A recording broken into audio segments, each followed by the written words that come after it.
अस्सलाम वालेकुम। मैं सिद्दीक मिठू अरबाब आला। मौजू कहाणीअ जो नालो डप ऐं ञुञ।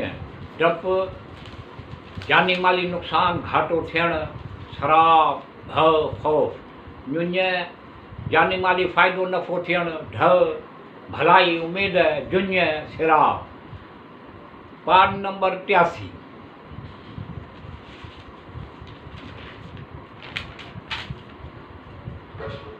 मासान हज़रत मरियम अलैहिस्सलाम जिन जो चाचो हुयो। हज़रत याकूब अलैहिस्सलाम हज़रत इसहाक़ अलैहिस्सलाम जी मीरास ऐं परवरदिगार उन फ़र्ज़ंद खे पसंदीदा आदात ऐं इख़्लाक़ फ़रमा ईअं। उन वक़्तु हज़रत ज़करिया अलैहिस्सलाम जिन खे फ़र्ज़ंद कोन हुयो जो उन जो जानशीन थिए ऐं मीरास उनखे मिले ईअं हुयो।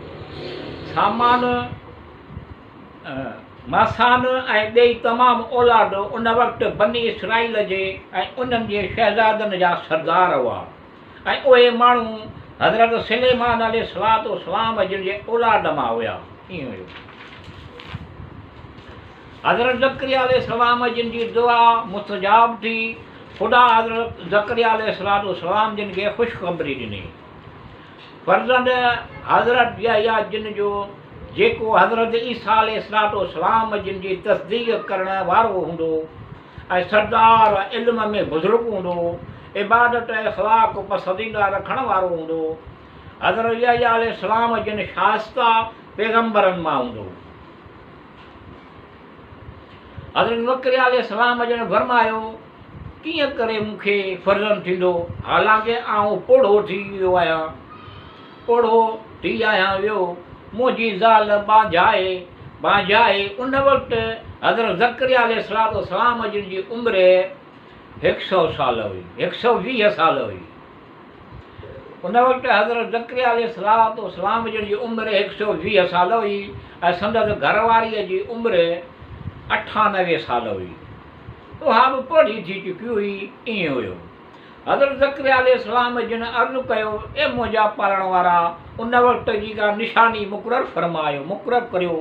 ख़ुदा फरमायो, तुंहिंजी अलामत उन वक़्तु हीअ हूंदी जो 3 ॾींहंनि ताईं सवाइ इशारनि जे ज़बान सां का ॻाल्हि कोन करे सघंदे।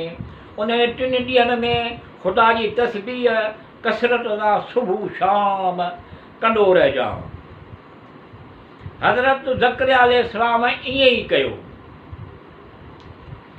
तूं उन जो नालो हज़रत यहया अलैहिस्सलाम जिन जो रखजांइ, उहो नालो पहिरीं कंहिंजो बि कोन हुयो, जीअं हज़रत हुसैन अलैहिस्सलाम जो नालो पहिरीं कंहिंजो बि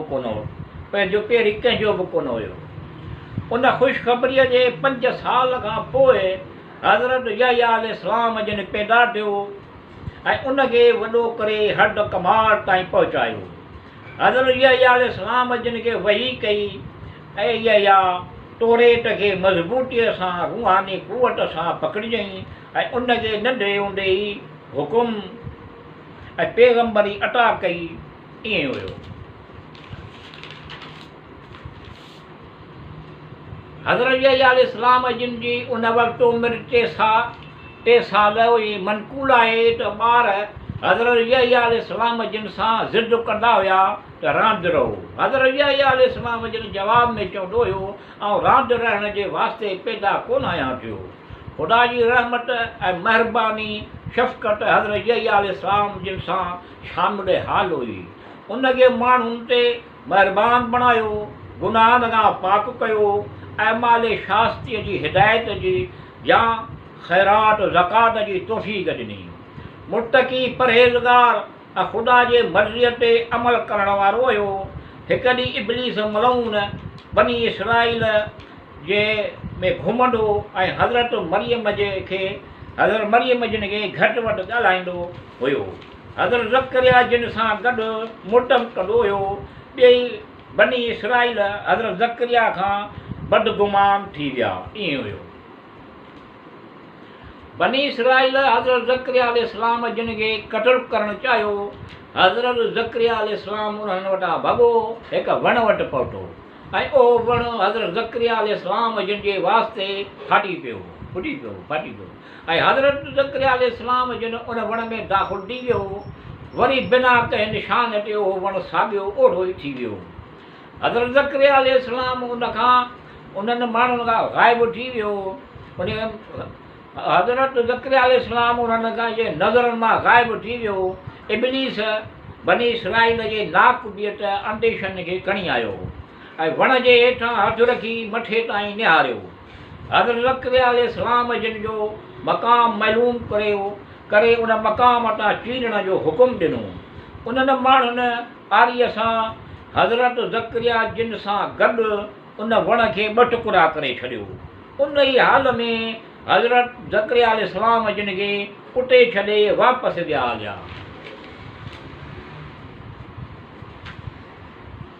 हज़रत ज़करिया अलैहिस्सलाम जिन खे वण समेटे चीरे उन हालत में उहे माण्हू विया हलिया। इब्लीस बि वापसि वियो हलियो, वरी उन जे साम्हूं कोन आयो। ख़ुदा फ़रिश्तनि खे मोकिलियो जिन हज़रत ज़करिया अलैहिस्सलाम जिन खे गुस्ल ॾिनो, 3 ॾींहं बराबरि निमाज़ पढ़ियो ऐं पोइ दफ़न कयो।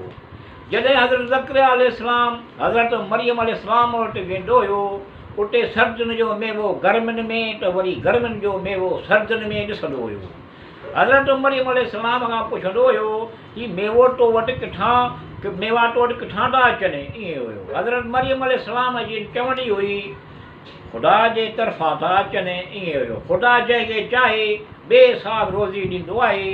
ईअं जो हज़रत ज़करिया अलैहिस्सलाम खे यकीन हुयो त हज़रत मरियम सच थी चवे। ईअं हुयो।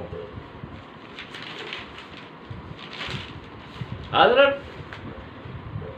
यहया अलैहिस्सलाम जी पहिरीं तस्दीक़ हज़रत ईसा अलैहिस्सलाम जे बारे में इहा हुई, इबादत ख़ानो जंहिंमें हज़रत मरियम अलैहिस्सलाम रहंदी हुई, ख़ुदा जी इबादत कंदी हुई।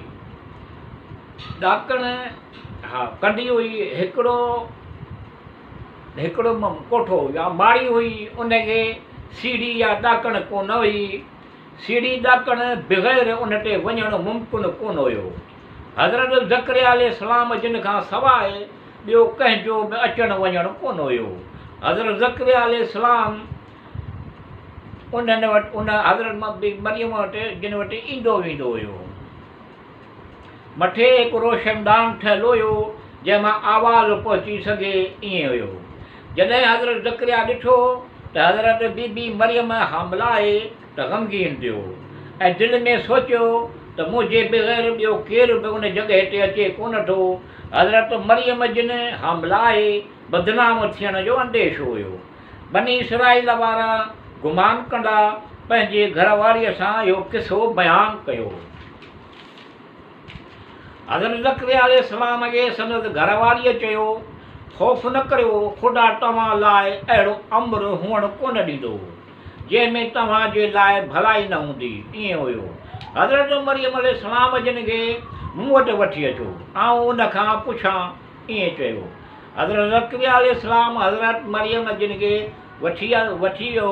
जॾहिं हज़रत मरियम अलैहिस्सलाम हज़रत ज़करिया अलैहिस्सलाम जिन जे घरवारीअ वटि आई, जेका उनजी वॾी भेण हुई, ईअं हुयो, उहा उनजी तहज़ीम लाइ उठी। ईअं जो हज़रत यहया उन वक़्तु उन जे शिकम पेट में हुयो, बक़ुदरत ख़ुदा इहा उठी बीह रहियो।